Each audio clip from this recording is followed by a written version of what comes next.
Hello everyone, how to totes back with another new video, and in this video I'll guide you how to set your pronoun on Talkie AI chat with character application.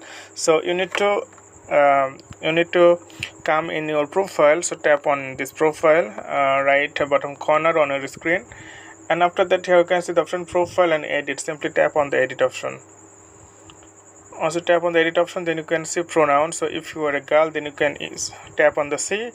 If you are a boy, then he, or if you use as a business, then you can set the option here, they. So I'm just going to tap here and tap on the save option.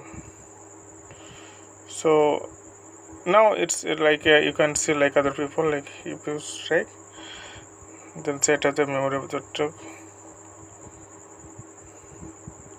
So this way, like other people will see that you are a boy or girl. So, okay, friend, today's no mind. See you in the next video.